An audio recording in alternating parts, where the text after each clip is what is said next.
الجو ده مش محتاج غير ان احنا نجهز السفرة دي بطريقة سهلة وبسيطة، مش هتاخد معانا اي وقت خالص، وكمان هيطلع طعمها يشرفك قدام اي حد. اول حاجة جبت بصلية كبيرة او بصلتين وسط كده مبشورين، ونزلت عليهم بفصين كبار من الثوم المهروس. وبعد كده نجهز البهارات، بهارات مشاوي وسبع بهارات وفلفل اسود وشوية من البابريكا وشوية من السبع بهارات والثوم البودر والبصل البودر والروزماري. والتوابل دي برضو اختياري، بس اهم حاجة ان انت تضيفي الفلفل الاسود والسبع بهارات. ونزلت بعصير ليمونتين كبار. وبعد كده جبت معلقة كبيرة من الصويا صوص ومعلقة كبيرة من دبس الرمان. وهنا دبس الرمان كان معايا في التلاجة، فعشان كده صعب كده وانا بصبه، بس عادي يعني. وهنا دي الفرخة الكبيرة، هنفضل بقى نفركهم مع بعض ونتبلهم، ونتبل بيها الفرخة كويس جدا ونشويها في الكيس الحراري. اعتمد التتبيلة دي في المشاوي، بجد هتبهرك وهتعجب اي حد ياكل منها. لو وصلت لحد هنا متنسيش تصلي على النبي في الكومنتات، وتعملي لايك لو لسه ما عملتيش، وتشتركي في القناة لو مش مشتركة، وتشيري الفيديو لاصحابك عشان يوصل لاكبر عدد. وكملي الفيديو للاخر. تبلي بقى الفرخة كويس وتبليها ما بين الجلد كويس وفتحي كده في اللحم ودخلي فيه برضو، بحيث ان الفرخة تبقى شاربة كل التتبيلة. واقل حاجة ان انت تسيبي الفراخ في التتبيلة ساعتين، ده اقل حاجة. ويفضل بقى ان انت تسيبيها في التتبيلة يوم كامل في التلاجة. كل ما بتسيبيها في التتبيلة كل ما بيبقى طعمها احلى طبعا، وبتبقى خطيرة وشاربة من كل التتبيلة. كتفت بقى الجناحات دي لورا، وانا هسند الفرخه بحب اسندها دايما باي حاجه تكون كبيره. انا هنا حطيت بطاطسايه كبيره ومعاها اتنين من البصل. حطيت واحده قدام وواحده هناك عند الرقبه من قدام، وربطتها بقى وكتفتها وكده خلاص بقت جاهزه. نحطها بقى في كيس حراري. الكيس الحراري ده كان معايا صغير، فانت هاتي الكيس اللي هو بيبقى اتنين في ظرف، دول الاربعه في ظرف وفي واحده زياده خمسه. فلا ده بيبقى حلو للفراخ الصغيره. لو هنشوي مثلا، لو هنعمل مثلا سي فود كده في كيس، هو ده. انما ما ينفعش في الفرخه الكبيره دي نهائي. بس انا حاولت وصرفت يعني وعملته وقفلته. هو بيبقى ضيق عليها شويه بس مخليهاش تاخد راحتها، بس عادي يعني، هو ده الموجود هنعمل ايه. الجيش قالك اتصرف وانا اتصرفت. بس كده ندخله بقى التلاجة وسيبيه بقى على حسب وقتك المتاح عندك. بس كل ما تسيبيها زي ما قلتلك كل ما يبقى احلى. وانت بتحطها في التتبيله حطها على صدرها، عشان ده اكتر حاجه مش بتوصلها التتبيله بسرعه، فعشان تتبل بسرعه. تعالى نعمل بقى البطه، وده طريقه العمر ما هغيرها. بجيب بصلتين كبار وبقطعهم على ايدي، مش بضربهم في الكبه، وعليها شويه من الفلفل الاسود وشويه من السبع بهارات. معلقه صغيره من الفلفل، معلقه صغيره من السبع بهارات، ومعلقه ونص كده من الملح. وبعدين بكتفها لورا كده، وبفضل افرك فيها كويس جدا لحد ما تنزل، تحسي ان خلاص البصل بقى نزل معاكي ميه، فتعرفي ان كده خلاص استوى. بس كده خلاص كتفت الجناحات برضو لورا، عشان في الاخر يبقى شكل النهائي بتاعها احلى حاجه. شكله حلو يعني. بعد كده بقى احشيها بقى كويس جدا، وهنا برضو انا هشيلها في التلاجة تتبل شويه. مش كل الوقت بعمله كده، بس علشان انا عندي وقت وكده، فحبيت ان انا اعملها بدري واشيلها في التلاجة. كتفيها بقى وكده خلاص تبقى خلصت معايا، ونعينها بقى في التلاجة. بصوا بقى في طريقة تانية برضو كنت عاملة بيها البط، ان انا عملته نفس النظام ده، وحطيته شوية على النار، انا لان كنت عايزة وقتها مرقة وعملته. بس انت ممكن تعملي زي نفس الطريقة اللي انا عملتها دي، وتديله فتحتين بس كده مع الصدر. وشفتوا التتبيلة اللي احنا عملنا بيها الفرخة، تحطها فيها في الوش وتحطها في كيس حراري وتدخليها الفرن، بيبقى طعمها وهم. بجد خطيرة قوي. بجربها برضو لو مش بتحب تسلقوا البط، بس انا اكتر حاجه بحبها ان انا اسلق البط يعني، وبعد كده بعمله تتبيله وبدخله الفرن. وصينيه الجلاش اللي اساسها اساسي معايا، مفيش غنى عنها، بيبقى طعمها خطير، واول حاجه اصلا بتخلص على السفره. مش عارفه بقى سبحان الله طعمها حلو قوي، وفي نفس الوقت مش مكلفه. بجيب كيلو لا نص كيلو من الجلاش، وبحط فيه ربع كيلو من اللحمه، وبعمله بفضل احط بين كل طبقتين وطبقتين. انا عامله لها اصلا فيديو لوحده. بين كل طبقتين بدهن دهنه من الميكس، زيت على سمنه على زبده، بيبقى اخف. مش بحب ان انا اسيبه السمنه على بعضها كده، بيبقى تقيل. وبقطعه بقى، وانت قطعيه بالطريقه اللي انت بتحبيها. هنا قطعته مربعات كده. في الاخر لما يكون عندي عزومه او كده بيديني شكل في النهائي حلو. آه بس كده انت ممكن تقطعيه اللي هو مربعات وتنجزي عليكي الوقت، بس اهم حاجه ان انت ما توصليش لاخر طبقه، لان احنا لسه عشان يتنفخ معاكي كده. لو وصل لتحت مش بيبقى احسن حاجه.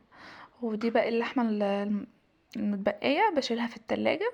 ممكن تسيبها في الفريزر بقى بتبقى جاهزه معاكي، بس انا هنا كنت هستخدمها يعني فشلتها في التلاجة. وهنا اللهم صل عليك يا نبي الفرخه خلاص بقى فتحت فيها كتير علشان الكيس صغير، وحطيت عليها كوبايه من الميه وحطيتها في التلاجة. وهنا دي البطه سبتها تتبل شويه وغليت الميه ونزلت فيها، وبحط عليها بقى شويه من اللوري ومستكه وحبهان ونص طماطميه كده وواحده من الفلفل. وكده خلاص اول ما بتنزل الريم بنزل عليها شويه من الفلفل الاسود، ما بتشيل الريم يعني بحط عليها شويه من الفلفل الاسود وشويه من السبع بهارات وشويه من الملح. كده خلاص بهدي عليها النار بقى وبسيبها. اول ما بتستوي بطلعها. وبحب اول ما تستوي ان انا اشيلها من الشوربه بتاعتها على طول، علشان الجلد بتاعها بينشف شويه كده وبيبقى حلو قوي في التحمير. ودي اللحمه معايا قطعه كبيره فاحطها في الحله الضغط عشان ننجز الوقت.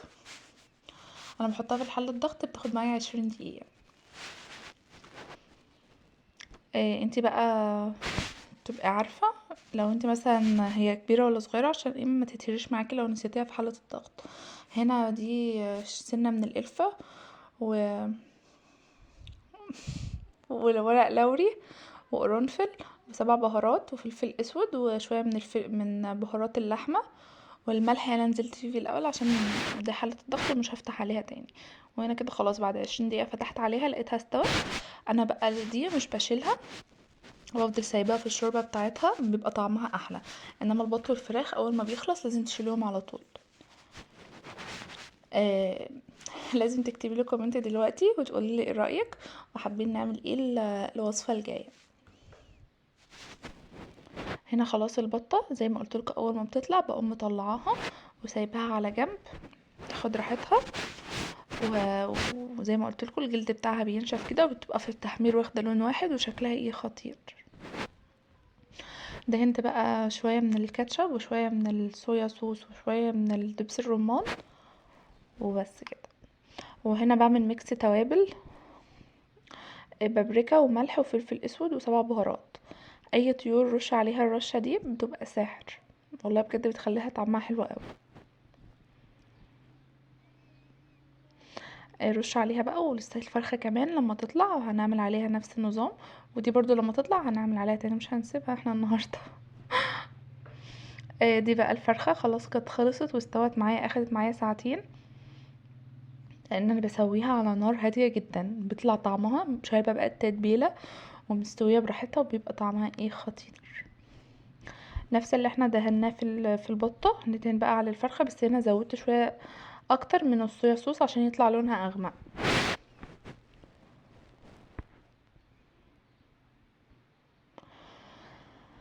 صلوا على النبي في الكومنتات لو وصلتوا لحد هنا.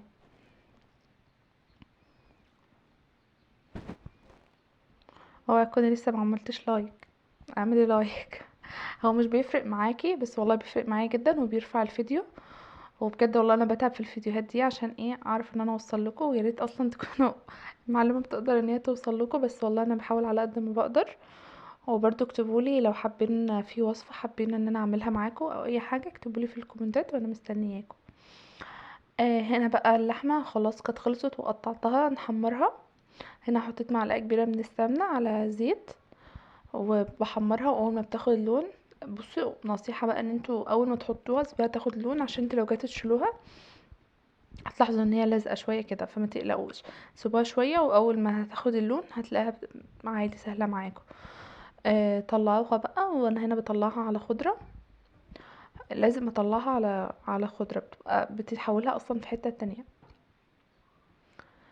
بس كده وبتطلع برش عليها شويه من التوابل وخلاص. وهنا دي الشعريه بخليها اول ما توصل للون الجلد ده. بنزل بالميه لما اكون عامله كميه رز كبيره بنزل بالميه اول علشان الرز ما يعجنش مني.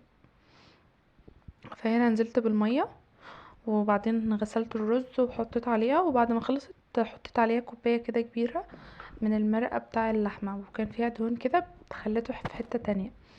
ودي خلاص البطه كانت خلصت، ننقلها برضو على الخضره كمان والفرخه. والفرخه برضو خلصت وطلعت بلون ايه خطير. انا هنا زينتها بشويه كده من الليمون وهنشيله تاني دلوقتي. وبعد كده الفرخه، عايزاكم بقى تقولولي على لون الفرخه وشكلها الخطير. اللهم بارك، تحفه. عارفين اللمعه دي اخدتها من الكاتشب، بقى في سنه من السكر فبدي لمعان كده ايه خطير. وهنا فريت تحته شويه من الرز البسمتي على شويه من المكسرات، ودي اللحمه.